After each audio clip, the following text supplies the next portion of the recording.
Bismillahirrahmanirrahim. Assalamualaikum warahmatullahi wabarakatuh. Saya di sini akan mempresentasikan mengenai pondasi sumuran.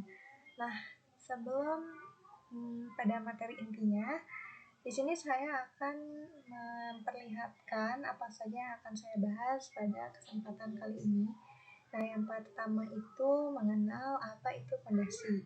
Lalu yang kedua itu mengenal detail pondasi sumuran. Yang ketiga itu kelebihan pondasi sumuran. Lalu yang keempat ada kelemahan pondasi sumuran.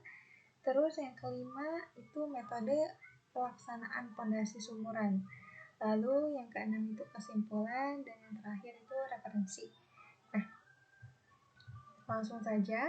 Yang pertama itu mengenal apa itu pondasi. Nah, seperti yang sudah dipelajari sebelumnya pada mata kuliah struktur konstruksi 1, pondasi merupakan salah satu elemen paling penting pada sebuah bangunan.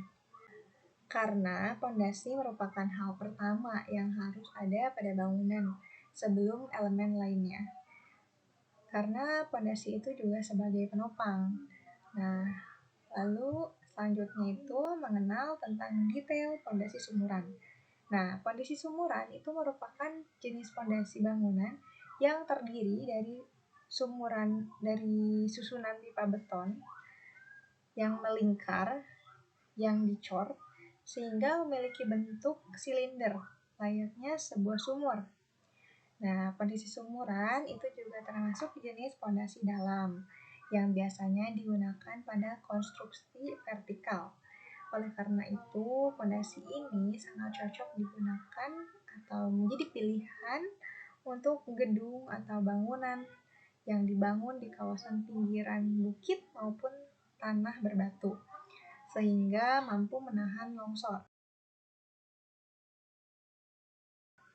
Nah, lalu selanjutnya itu mengenai kelebihan pondasi sumuran.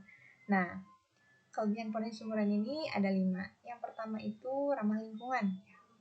Ramah lingkungan di sini itu artinya pada saat proses pembuatannya, pembangunan pondasi ini itu menghasilkan polusi suara yang lebih rendah.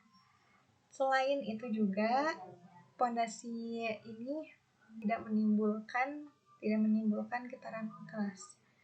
Nah, yang kedua itu pondasi ini juga bisa diaplikasikan pada tanah labil. Contohnya seperti tanah bekas tumpukan sampah hingga lokasi yang berlumpur. Juga jenis tanah yang berada di dalam air. Selanjutnya itu mampu menahan beban berat. Hal ini tentu saja karena pondasi ini itu merupakan jenis pondasi dalam, sehingga hal tersebut mampu membuat jenis pondasi ini juga dapat menahan beban dengan bobot yang sangat berat. Lalu yang keempat itu ada biaya pembuatannya yang relatif terjangkau. Nah,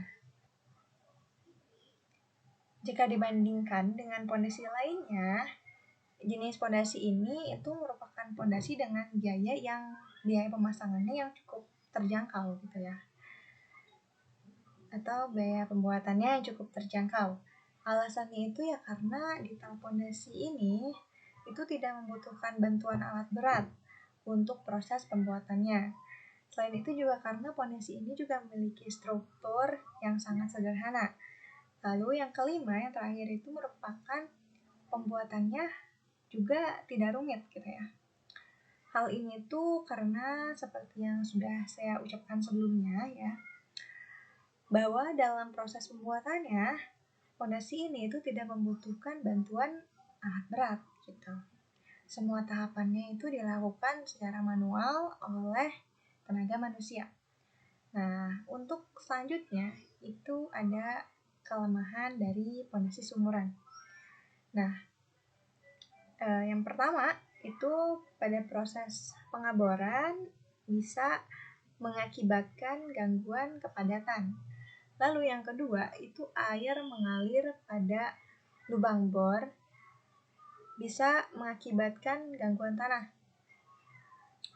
Lalu yang ketiga Pengeboran dan pengecoran harus dilakukan pada saat cuacanya itu bagus. Nah, lalu yang keempat, bisa memungkinkan adanya tanah runtuh jika tidak dilakukan pencegahan sebelumnya dengan memasang casing. Lalu yang kelima itu butuh banyak beton dan material karena diameternya itu cukup besar ya. Nah, selanjutnya itu mengenai metode pelaksanaan dari pondasi sumuran.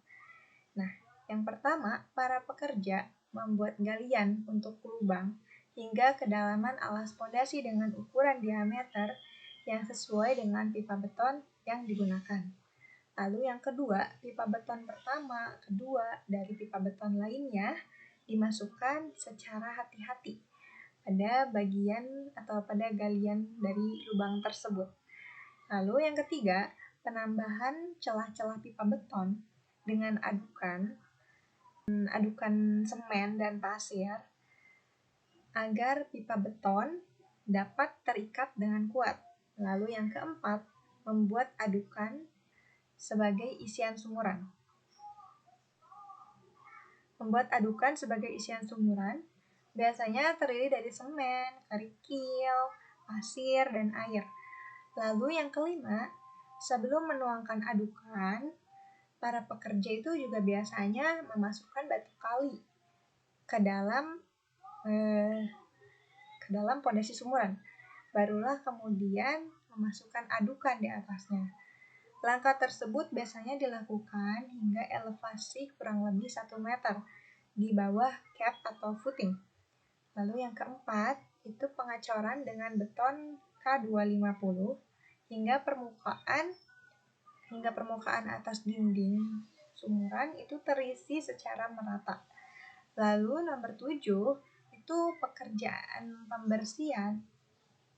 pembesian untuk membuat cap atau footing dan kolom atau pilar. Selanjutnya itu ada kesimpulan ya. Dari pembahasan saya mengenai pondasi sumuran itu dapat disimpulkan bahwa kesimpulannya itu pondasi sumuran dapat dijadikan pilihan untuk gedung atau bangunan yang dibangun di kawasan bukit gitu, maupun di tanah yang berbatu. Karena pondasi ini efektif untuk memperkokoh tanah bangunan, juga biaya pemasangannya yang relatif terjangkau. Jadi bisa dijadikan pilihan karena efektif untuk memperkokoh tanah pada bangunan. Dan selanjutnya itu ada referensi. Ya, mungkin cukup sekian presentasi saya. Wabillahi taufiq wal hidayah. Wassalamualaikum warahmatullahi wabarakatuh.